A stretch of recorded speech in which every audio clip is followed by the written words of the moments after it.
It has been starting off really great for me, man. I just want to tell everybody thank you for being patient. Us in Revolt was off for a few weeks. Last show was great. I wasn't in the studio. I was on location in Miami. I just want to tell the whole audience and everybody who's with us, thank you so much. Larry, you know, it's been chilly in a lot of studios lately, so I got my, pardon me, if I got my hat, my coat on, I was just making sure they had the temperature right in this joint. Since I'm starting the year off at the top of your Explorer, are you not entertained? Cameron opened the show with a grin like he was already in on a joke before saying anything. He showed love to the crowd for sticking with them, talked about the break, the Miami trips, then paused and scanned the room like, wait, why is it so cold in here? Yeah, I just wanted to make sure. I just wanted to make sure I was warm enough. I was wondering why you were so... Nah. I don't know what games people playing out here, but the heat been going off in a few joints, so I was making sure I was going to be warm enough when I got in here today. That smoke in the background right here, that's not from coldness. That's being on fire. It's cold in here. What? You got one of these. I'm not laughing at this. Yes, you are. I love you, man. As you can see, as you know, sometimes when you talk, you can see the smoke coming out your mouth when you inside. Pause. So I just wanted to make sure the temperature was good, but the temperature is good here. Everything is good, man. So I want to start off today's show with a couple things. Last week I said a couple things that I'm not going to deal with, and I didn't finish my list, and I'm not going to finish it every show. I'm just going to say a few things per episode. But I'm going to start this week off and telling people more things. Next thing you know, Cam is wrapped up head to toe, coat on, hat pulled tight, acting like he stepped into a freezer, not a studio. Mase cracks up instantly because it was obvious what this was really about.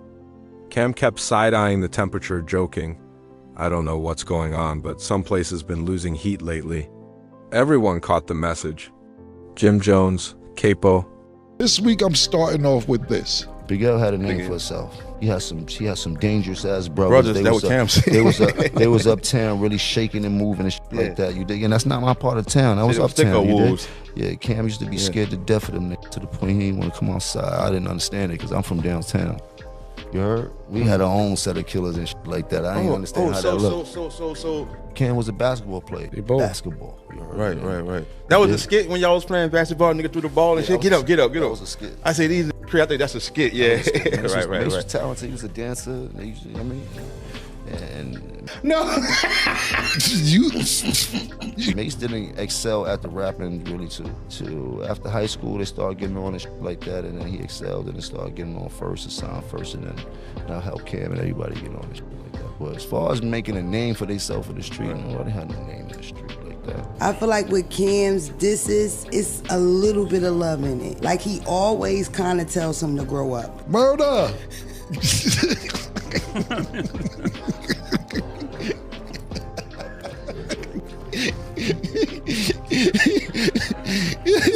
How you doing, man?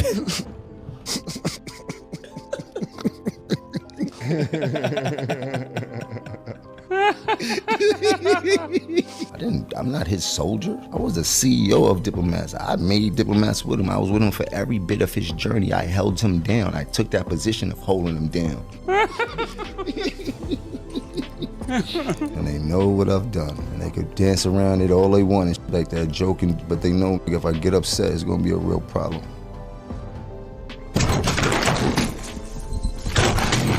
What's happening? Oh, man. Crazy, man. However you slice it, the jokes were already locked and loaded. Cam started talking about smoke in the background, saying it wasn't from the cold, it was because things were burning. Mase is laughing, Tam's grinning. The whole moment felt less like a podcast and more like two people quietly kooking. Somebody without ever saying a name out loud, and it didn't stop there. The jokes kept piling up. Cam kept adjusting his coat like the heat bill never got paid, saying he just wanted to make sure everything in the building was straight. Mase stayed laughing the entire time, barely letting Cam finish a thought before losing it again. Then Cam starts pointing out how you can sometimes see smoke when people talk, acting confused like, is it cold in here? Or is somebody just under pressure? Mase, Cam, Bloodshed, all of that shit started out my grandmother's house. Everybody got signed living with me in my grandmother's house, with me, not with them. They was all living with me. Oh shit. It started with Mase. He didn't do the right thing.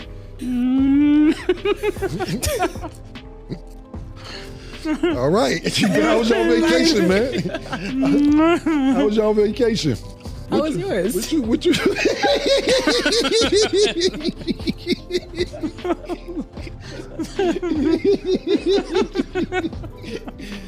Oh man! I watched Mase shit on Cam and everybody around him. A bitch, like all the time. You heard? Like I was there the whole time, but I was Cam's man. You heard? Okay.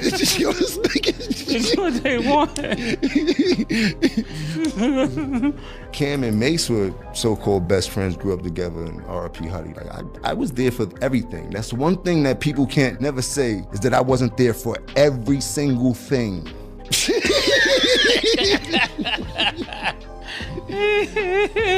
Yeah, listen, man. Listen. I'm gonna address a couple things because we've been on vacation and a lot has been talking since I was on vacation. Cam enemies were my enemies. Anybody Cam didn't like, I didn't like. And I already see how he was handling Cam, so I definitely didn't like him. You dig? And then I seen how much love Cam had for him and how Cam was jumping out the window for him with your friend shit and shit like that. Like, being overprotective, making sure nothing happened. Like, he was trying his best to make sure that Mase stayed as safe as possible. But Mase had got that money and lost his mind. As he's supposed to, man. He grew up in a kid that doesn't have what most of us had. He was probably more or less fortunate than most of us. Didn't have the sneakers, didn't have all that coming up, so. You are a guardian angel and designer, nigga. What the f is you talking about, man? You are from the Bronx, bro. You are not from Harlem. Why do you keep thinking that you are from Harlem, bro? You are not from Harlem. I did not grow up with you, my nigga. I did not grow up with you. Contrary to what you believe, I did not grow up with you. I did a lot for them niggas in their life. You heard? Both of them. Do you remember how we met, nigga? Pause. Not met, how you got cool with us? I want y'all to go Google Cameron 1995 freestyle. Yeah, now go Google Mase, Cameron, Cardan, DJ Clue. Google Children of the Corn 12-minute freestyle. Google Bloodshed and Cameron, Children of the Corn freestyle. Google it. Are you at any of these places? No, you was not there, man. You wasn't there. I was my own boss. I did what I did as a soldier because I was a soldier. I had the soldiers. You didn't tell me nothing. Everybody don't got the mind of a real leader. This is what happened, how Jomo got cool with us. We were popping. It wasn't no internet. Mase, myself, Big L, Bloodshed, my man Herb McGruff, we were super duper popping in the street prior to the internet. Everybody knew we was about to get a record deal. Everybody knew this. It wasn't no secret. Basically, you heard our freestyles. Yo, man, I heard the freestyles. Y'all killing shit. More freestyles come out. Yo, I heard the new shit you did. I heard the new shit you did. Yo, you wanna come through? Come through. Why? Why are we going to Jomo's house? I gave them food and shelter when they didn't have it, not saying they couldn't get it, but they know the situations that they were in. You know what I mean? As school kids. And so they were in school, they got kicked out, you said? Both of them got kicked out. Both of them got kicked out and you gave them food and shelter. I never needed nowhere to stay. They came to live with me in the projects in my grandmother's house. So yeah, I would bring some bitches over there sometime. A little maybe. So you got the apartment to yourself. Mm-hmm. They come, but you still got to pay the rent. Yeah, I paid the rent. I paid Put a Love rent. That was Mase manager. I was a hustler. I always been a hustler. You were in the streets. I know how to make money. Mm-hmm. You was a fan. You begged us. You are a fan. A fan. Yeah, you a boss and you helped put everything together. This whole started in my grandmother's house. You were fanned out and you begged us to come to your house after you heard all these mixtapes. That's how you got in. So you can sit around and act like you've been around all this Harlem shit and everything. You ever see somebody from Harlem try to act like they from Harlem so bad that you gotta keep saying, I'm from Harlem? I'm a Harlem, I am from Harlem. Niggas from Harlem know who's from Harlem. You don't have to keep saying you from Harlem. Jim Jones, you don't think he's from Harlem? Nope, they never talk about him being in Harlem. I think he's from North Bronx or some shit. And I believe he's from, you know, he claims a blood gang out there. Britney Spears claims a blood gang. And And we was like, yo, Jomo's a nice guy. Mace like, yo, I think I'll teach him how to rap. I didn't teach myself how to rap for nothing. I learned myself how to rap. I've taught my lessons and I taught myself, you dig? And I put myself in this position. Whenever I do my interviews, I'm very real with myself. Mase actually taught you how to rap, literally. That sent Mase over the edge because everyone watching already knew exactly who the shots were aimed at. Cam pushed it even further, joking that the smoke wasn't from the cold at all, it was because things were burning. He actually showed me, he was the first person to show me how to rap. Mase helped me learn how to rap. Mase actually sat me down and showed me. Mase taught me how to rap. The magic to rap. We taught you how to rap. How you ran the whole organization. I credit a lot to Cam, but I also credit a lot to us because behind closed doors, it was us that put him in that position. How you made Diplomat. You ain't make none of this stuff. You was a fan. I put you down because you had a free crib and you was a nice guy. That's how you got down originally. I'm from the real bottom of nothing. I've been traveling on the train since I've been 8 and 9. I've been telling people this for years. Like, I'm a real anomaly. Like, I'm different in New York City. I was a man long before I was supposed to be a man.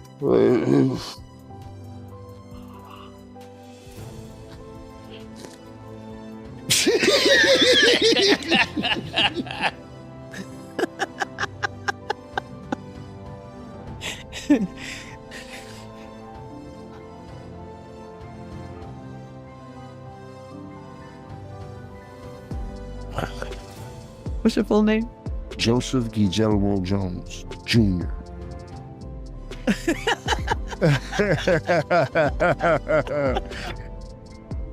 You see the smile. Yeah, it's blue, and I'm missing a piece. Still shines like a sapphire in a junkyard. That's because I scrub with Dash Wash. Little bit of grit, lot of glove. So grab your brush, point it like you mean it, and floss like a boss. Dash Wash, baby. I'm extremely happy today. Wow. I'm very happy. I'm extremely happy of what I've accomplished, who I've become, what I've overcame, what I have the ability to do. Oh. Shit.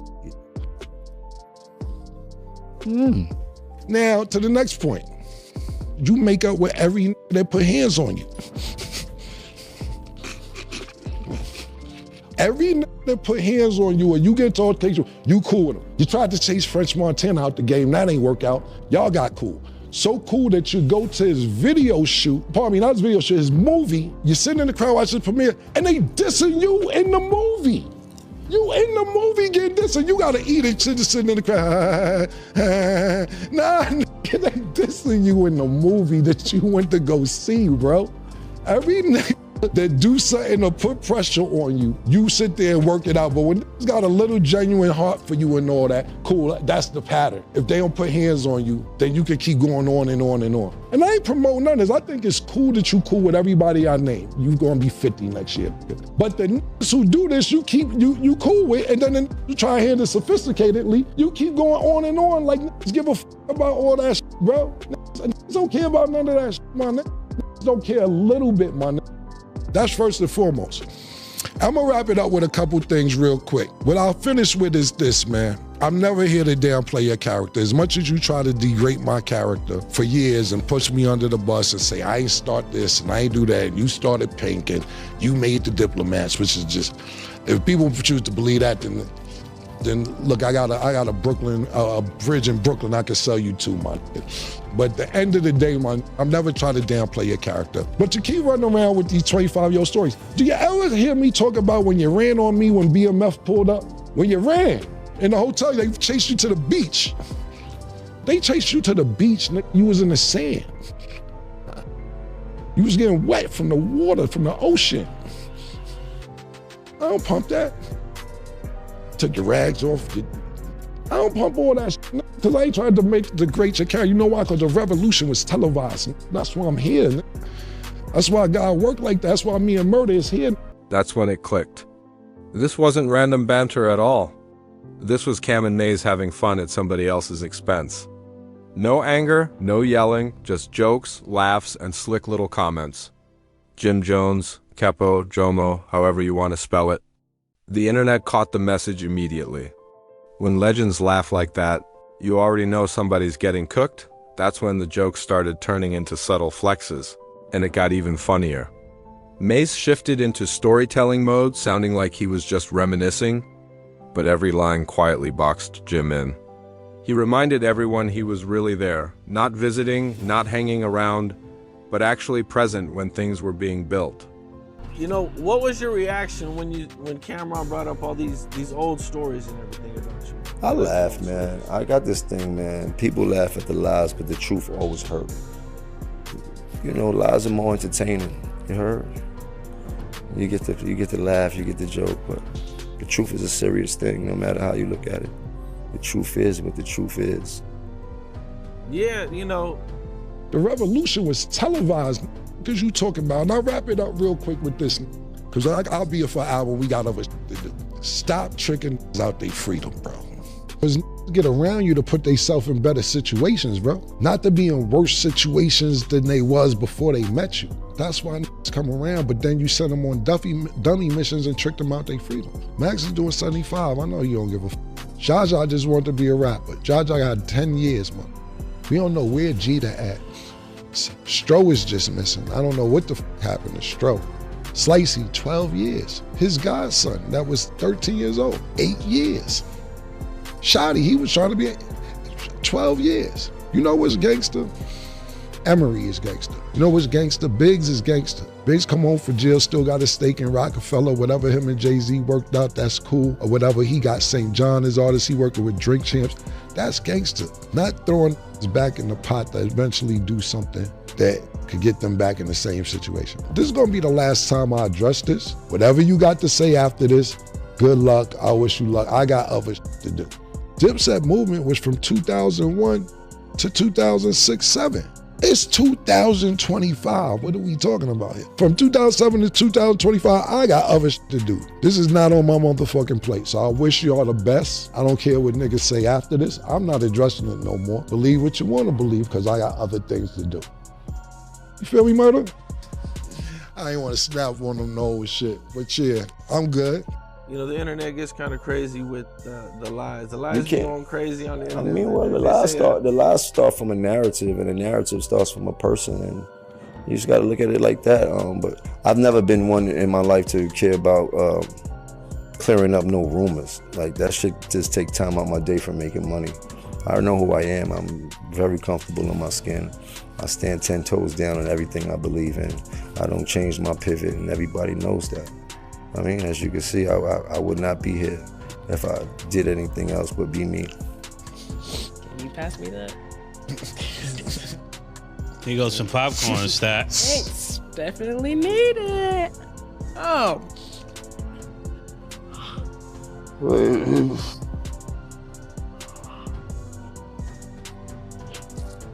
Cam jumps back and laughing, dropping little side comments that make it clear this isn't even up for debate. No anger, no back and forth, just that we know the truth energy. Mase keeps it smooth, saying people love rewriting history years later, but it gets funny when the numbers don't add up. They laugh it off like it's nothing, but the message is loud. Cam and Mase are speaking from memory, not imagination. Meanwhile, Jim Jones, Capo Jamo, whatever the branding is, doesn't show up in these stories the way he claims. It felt like two guys laughing at someone trying to pull up to a table they walked away from years ago. By this point, it wasn't even a conversation anymore. It was a comedy special. What you think Cam gonna do? You think he just gonna sit there and you think he gonna and Jim rhymed first. You know what I mean? Well, actually Cam and 50 said what they was talking about, what they said. Jim heard that. He came back and said that. Now motherfucking Cam, what you think Cam gonna do? Cam is a lyricist. He's gonna make you feel any type of stupidity way that's possible. He's gonna say and basically kick you in your nuts. You know what I mean? He's gonna rip your heart out. Remember the old school and they was doing electric boogie and they grabbed the neck by the heart, pulled the heart, they just had it in their head. I done bit this through it, stomped on it. That's what you gonna hear. It's basically they was going back and forth. After that, like I said, it went to the money. That's the whole point of the situation. Yeah, he gonna say Jim is from the Bronx, because he know that is gonna be a touchy, you know what I'm saying? You're supposed to say, if you battling, if you with your girl, if you with your lady, or if you, whoever you choose to be with, put it that way. Not you per se, but just people on earth, whoever you choose to be with.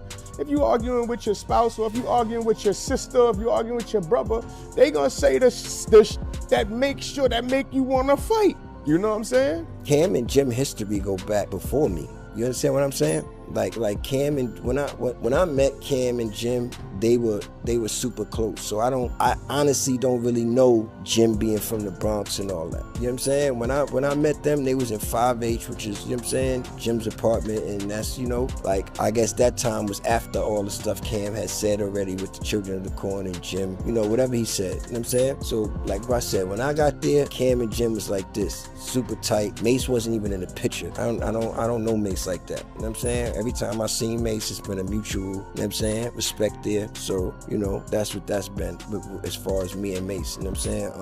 As far as, yeah, when I met Cam and Jim, they were already Trump tight and locked in. You understand what I'm saying? The Diplomats was already a name they had, you know what I'm saying? I don't sit there and claim I made the Dip, so that's not something I'm doing. You know what I'm saying? I made Dipset though, the two. Yeah, I did that. You know what I'm saying? That was your idea? Yeah, it don't matter. Yeah, just like shit I said in a rhyme. A lot of things I used to say in the rhymes used to just stick sometimes, you know what I mean? And, you know, it's just something we'll say. Like, even like words like the Goonies and like that, those are words we said in rhymes, and then they just stuck out. We'll wind up saying them, you know what I'm saying, as slogans and like that.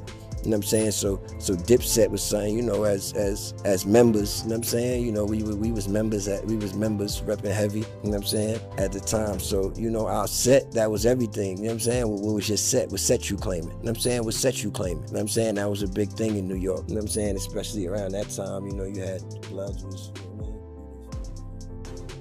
you know what I mean? Every little comment had Mase laughing harder, and Cam just kept stacking them like he knew exactly what he was doing. No yelling, no ranting, just smooth jokes that hit a little too close. They start talking about how certain people switch energy once the pressure shows up, and Mase can barely finish a thought without cracking up. Cam's nodding like, you see it too, right? The whole thing felt like two friends laughing at the same inside joke, and Jim was clearly the punchline. So of course Cam is gonna say he's from the Bronx and all that when he was talking about he was from Harlem and all that, cause that hurt a nigga feelings if a nigga allow it. You dig? So yes, my boy's from the Bronx. Came down, rest in peace when Miss Sally passed away, rest in peace. And then he got it shaken from there.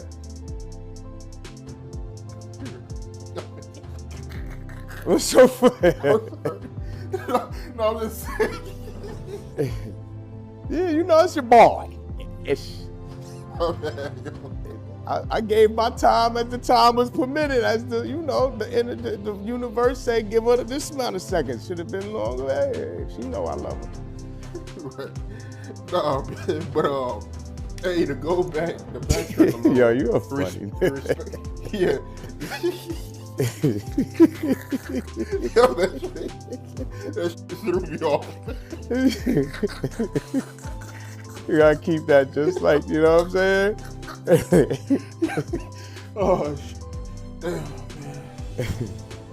Yeah, like I said, the Diplomats was already made, you know what I'm saying? I just came and added my sauce and my swag to the movement. But yeah, Cam and Jim was already kind of locked in. They was in 5H, which was Jim's house in Harlem, you know what I'm saying?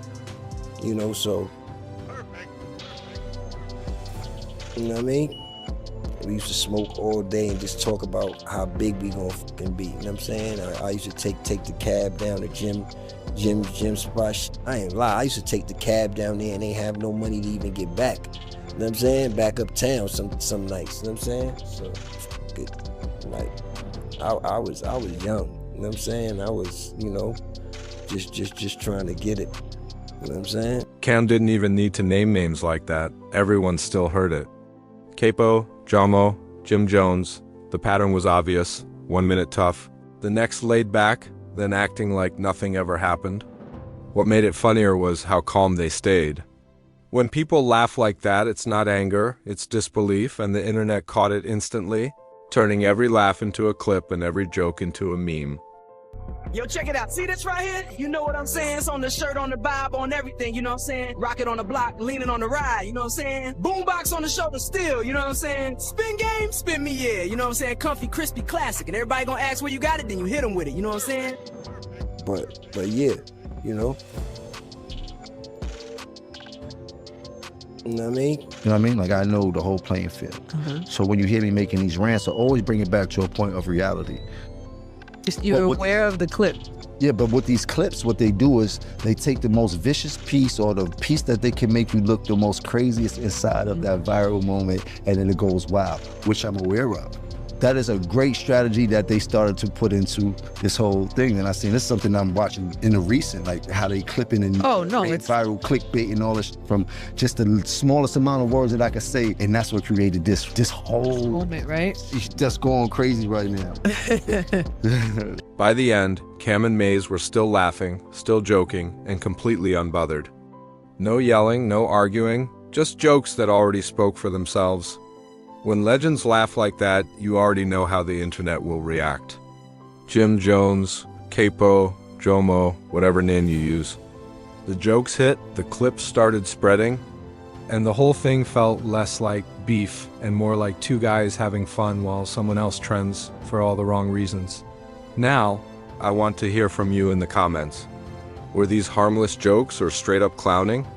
Don't forget to subscribe to Drip Z, like this video, share it, and support a small creator by hitting the hype button. It's free. Thanks for rocking with us.